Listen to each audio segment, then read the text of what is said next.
क्या पतंजलि देश को गुमराह कर रहा है? एक बार फिर क्यों पतंजलि को सुप्रीम कोर्ट से फटकार पड़ी है?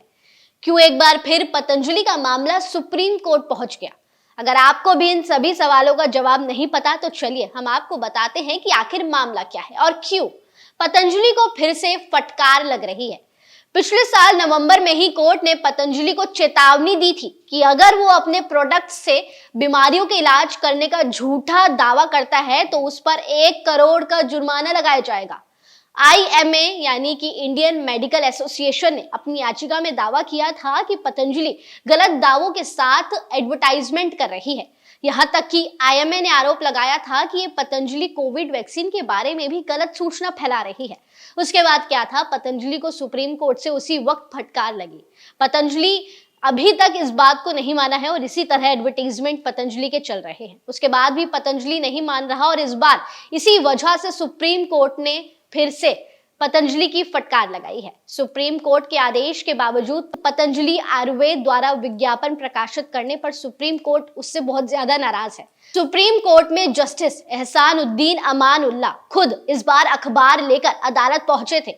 इसके बाद अखबार का एडवर्टाइजमेंट दिखाते हुए उन्होंने पतंजलि आयुर्वेद से कहा कि आखिर आप में कोर्ट के आदेश के बाद भी ये विज्ञापन लाने के गट्स कहां से आए।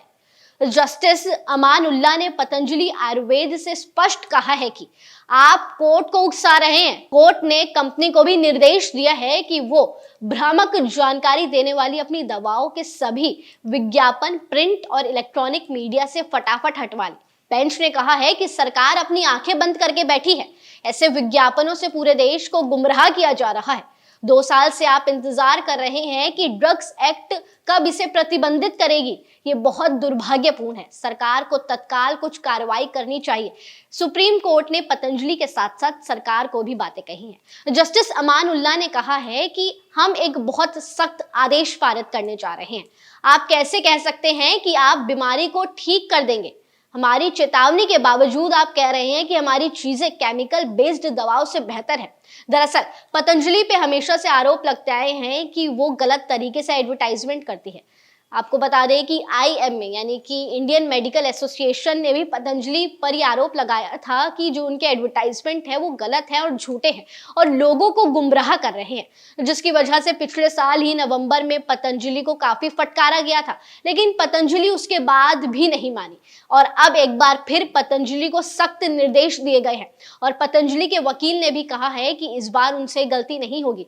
पहले के सारे एडवर्टाइजमेंट हटा दिए जाएंगे और आगे ऐसे एडवर्टाइजमेंट नहीं दिए जाएंगे। लेकिन पतंजलि की दवाओं को लेकर आपकी क्या राय है? क्या आपको भी पतंजलि के एडवर्टाइजमेंट सच में भ्रामक और गुमराह करने वाले लगते हैं? आपकी क्या राय है? हमें कमेंट सेक्शन में जरूर बताएं और इसी तरह जुड़े रहिए न्यूज़बुक के साथ।